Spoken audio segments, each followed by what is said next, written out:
same old place that you laughed about. Row 18, plot 20. The tradition of Festivus begins with the airing of grievances. I got a lot of problems with you people. Another Festivus miracle. Hey everybody, welcome to Now It's Dark, Saturday Morning Circus during Festivus. So this is a movie called The Influencer. It's a 2022 film. It has 4.3 star rating on IMDb. That's probably right. I feel as though I'm probably going to, by the end of this movie, kind of shit on it a little bit. So I've included it into the Saturday Morning Circus just because of the character. The de-influencer is wearing a mask that is clowny. And he's in quite a bit in this, but there's nothing about his character, I'll be upfront, that is clownish at all. Like, this guy actually has an agenda. The movie is about a cheerleader who's in prison and made to jump through social media challenges for a seemingly motivated kidnapper. But does he want more than he is telling her? Yeah, he does, actually. Directed by Jamie Bailey, who also co-wrote with Simon Phillips. And it stars Marie Luciano Grimaldi as Kelly, the cheerleader. She doesn't even have an IMDb picture.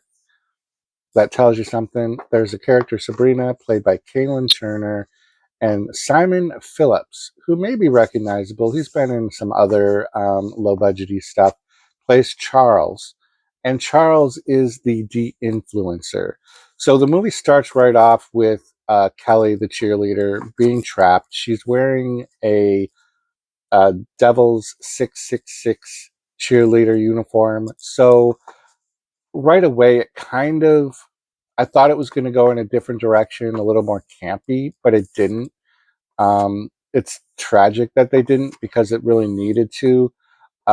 I think she would have been better served as a character to have had like a normal cheerleader outfit on, to really kind of drive home that she actually was a cheerleader, because of the Devil 666, which I'm personally for. I love the Devil and I love 666, but the implication was put forth because of that costume that wasn't delivered. I don't know if that makes sense. I don't know if I'm just rambling because I like to say 666.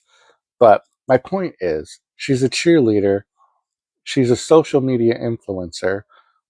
But apparently her social media influence is just pictures. So it's not like she does videos. It's not like she's one of the e-girl gamer chicks or anything like that. And it also appears like she's a very PG social influencer. So Charles has an agenda, and the best I can relate what his agenda would be like would be to Saw, Jigsaw in Saw. He's taking a personal vendetta out against people who may have wronged him, and in this case, it's Kelly, the social influencer. And so when it's described as that she has to jump through these social media challenges, it also implies that there's like actual physical challenges or something like that. But the concept is basically that Charles sets her up with the opportunity to post a photo and caption and hashtags and all that stuff. And she has to get a certain number of likes in a certain amount of time.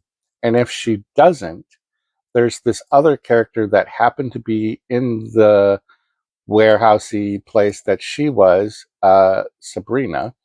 If Kelly doesn't get the likes in that time frame that she's supposed to, then Sabrina will get killed. So I don't know. It's really uneventful. So we don't ever find out how Kelly got kidnapped in the first place. We don't find out how the second girl got kidnapped in the first place. We don't know if there's some sort of tie between the two of them, which there isn't, because it does. You just have to watch it and you can tell. So I don't know. The concept is there. It's like really there. The acting is just mid. It's not, like super outstanding. There's some good cinematography done with some lighting and some sounds and things like that. But the setting is just this warehouse the entire time.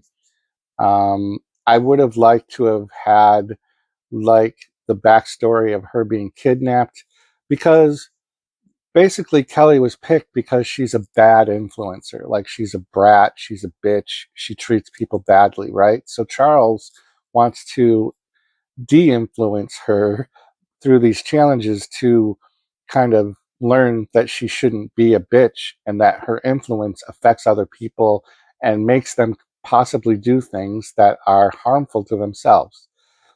I would have liked to have had a beginning of this movie showing Kelly being that girl that we are supposed to believe that she is, through like maybe the opening credit scenes, doing some montages of her being a bitch to people through posts, comments, or in person.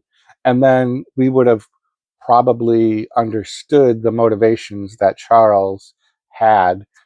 But we don't get that. So for a good part of the movie, you're confused with whether or not we're supposed to be rooting for Kelly. Are we rooting for Charles? And you don't ever figure that out through the movie. You never, at least for me, I never cared. So this was one of those movies that I was waiting for more to happen to make me sway into one way or the other. So I literally wrote, like, when I write both back and front on a note card, it's typically because I'm writing down a lot of things that I had a problem with. And that's why this is an airing of grievances Saturday morning circus video. But it does kind of open it up for a sequel. And there's already one planned. I'm sorry, I wrote this down in red so that I wouldn't forget to mention. So there is a sequel due to come out in February of 2024 called The Influencer Clickbait. So I'm hoping maybe, like, we've got a good idea here, so sort of, and I kind of want to see this clickbait to see if they kind of pick up where they kind of fell a little short in this story, and maybe they can make it work. Because I think in the concept it's okay. Charles is just kind of mid as well, but we do find out what his true motivations were, what was the catalyst for him to become the de-influencer. So let me know in the comments down below. This was on Tubi, by the way. Everything I watch is just about on Tubi nowadays. It's free. It's cheap and free. Because in this economy, who can maintain all these streaming services? I certainly can't. I had to cancel some. Goodbye, Disney Plus, you mother, for rape and for all the increases in your whatever. Anyway, that's going to do it for Saturday Morning Circus. If you made it this far, hit the like button and subscribe for more great Festivus festivities.